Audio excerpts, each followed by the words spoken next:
ఆ తర్వాత ఇస్రాయల్ గారు మన అబ్దుల్ కలాం కూడా తమిళ మాతృభాషగా చదువుకున్నాడు, ఇంగ్లీష్లో ఏం చదువుకోలేదు. ఆయన ఇంగ్లీష్లో చదువుకున్నాడే మనగాడు అనేది కరెక్ట్ కాదు.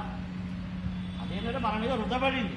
అప్పట్లో ఏంటంటే ఫస్ట్ ఉర్దూ నేర్చుకున్నది బాపనోళ్ళు, తర్వాత ఇంగ్లీష్ నేర్చుకున్న కూడా బాపనోళ్ళు.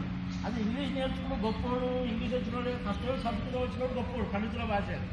తర్వాత ఇంగ్లీష్ నేర్చుకున్నాడు గొప్పోడు అనేది వీళ్ళు క్రియేట్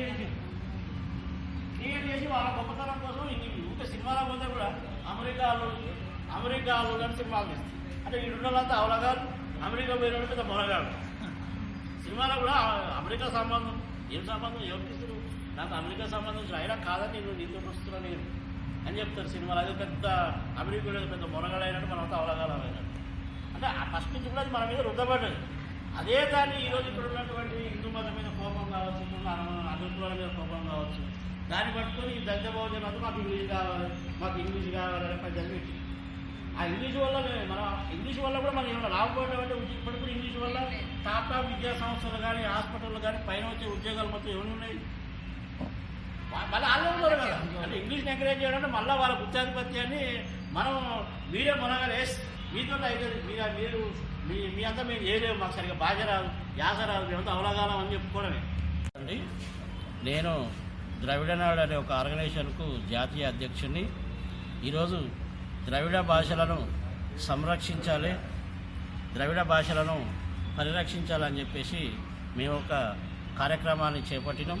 అందులో భాగంగా ఈరోజు సోమాజిగూడ ప్రెస్ క్లబ్లో ఒక పత్రికా విలేకరుల సమావేశాన్ని ఏర్పాటు చేశాం. అందులో భాగంగా ఈరోజు మా రాష్ట్ర కమిటీ నూతనంగా తెలంగాణ రాష్ట్ర కమిటీని కూడా మేము అనౌన్స్ చేయడం జరిగింది. అందులో మహబూబ్నగర్ జిల్లాకు చెందినటువంటి మన బీరమోని చందు యాదవ్ గారిని తెలంగాణ రాష్ట్ర అధ్యక్షుడిగా, అదేవిధంగా తెలంగాణ రాష్ట్ర వర్కింగ్ ప్రెసిడెంట్గా బొంగు వెంకటేష్ గౌడ్ గారిని, కందుల ధనలక్ష్మి గారిని, అదేవిధంగా మహమ్మద్ షరీఫ్ గారిని నియమించడం జరిగింది. రాష్ట్ర మహిళా అధ్యక్షురాలుగా గుంజి జ్యోతి గారిని, తర్వాత రాష్ట్ర కార్యదర్శులుగా షేక్ ఫయాజ్ గారిని, అదేవిధంగా ముత్యాల గౌడ్ గారిని నియమించడం జరిగింది. దీని తర్వాత మేము డిసెంబర్ 22వ తారీఖు రోజు ఇందిరా పార్క్ దగ్గర తెలుగు భాషను పరిరక్షించాలని చెప్పేసి ఒక ధర్నా కార్యక్రమాన్ని చేపట్టబోతున్నాం. అందులో భాగంగా ఈరోజు ఏంటంటే ద్రవిడులు, ఇంతకుముందు మన ద్రవిడులు అంటే ఈ దక్షిణ భారతదేశంలో నివసించే ప్రజలు, వీళ్ళను దక్షిణ భారతదేశంలో ఉన్నటువంటి భాషలన్నీ కూడా ఈరోజు హిందీ, ఇంగ్లీష్, సంస్కృతం చేయబట్టి విదేశీ భాషల దాడుల వల్ల విదేశీ భాషల బానిసత్వంలో ఈరోజు మగ్గిపోతూ ఉన్నాయి. అవి నాశనమయ్యే దశకు చేర్చబడ్డా ఉన్నాయి.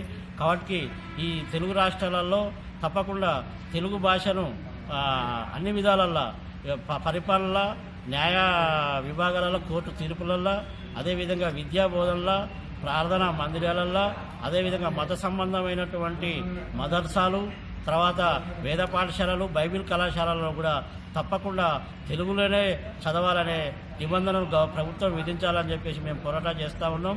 1966లోనే తెలుగు భాష అధికార భాషను తెలుగును అధికార భాషగా చేస్తూ ఒక చట్టాన్ని చేసిరు.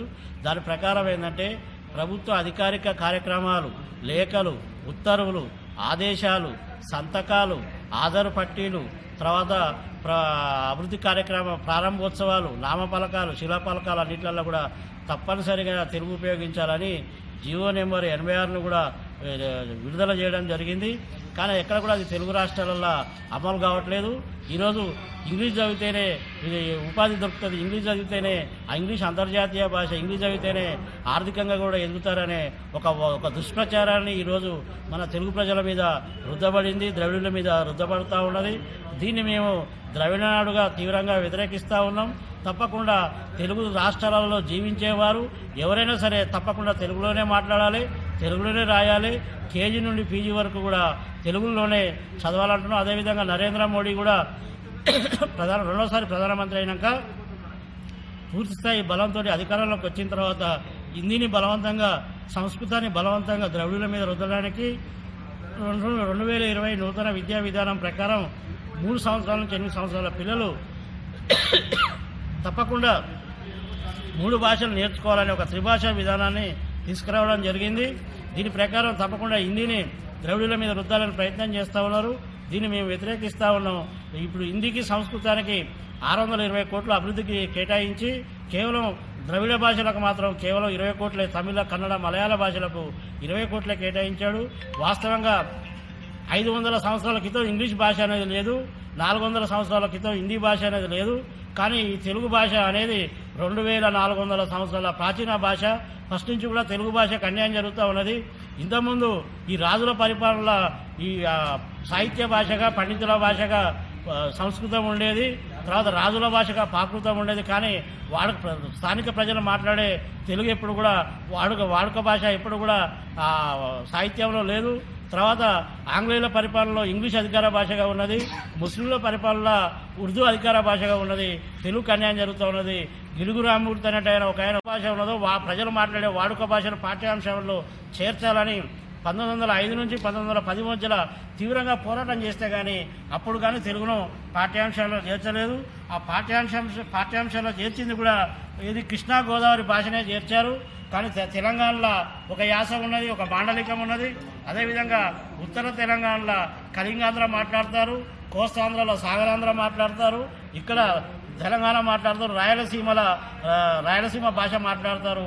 అవి కూడా వాళ్ళు ఎవరి ప్రాంతాలలో వాళ్ళ వాడుక భాషలోనే పాఠ్యాంశాలు ఉండాలి. వాళ్ళ మాండలికాలను కూడా కాపాడాల్సిన బాధ్యత ప్రభుత్వాల మీద ఉంటుంది. ఇప్పటి నుంచి తెలుగు ప్రజలంతా ఐక్యంగా ఉండాలి. ఇంగ్లీష్ మాట్లాడడానికి, హిందీ మాట్లాడడానికి, పరభాషలను, విదేశీ భాషలను మాట్లాడుతూ అవే గొప్ప అని చెప్పుకోవడానికి మనమంతా సిగ్గుపడాలి. తెలుగు ప్రజలంతా ఆత్మగౌరవంతో ఉండాలి. మన భాషను, మన కన్నతల్లిని, మన మాతృభూమిని, మాతృభాషను మరిచిన వాడు మనిషే కాదని చెప్పేసి మన కాళోజీ నారాయణ గారు చెప్పారు.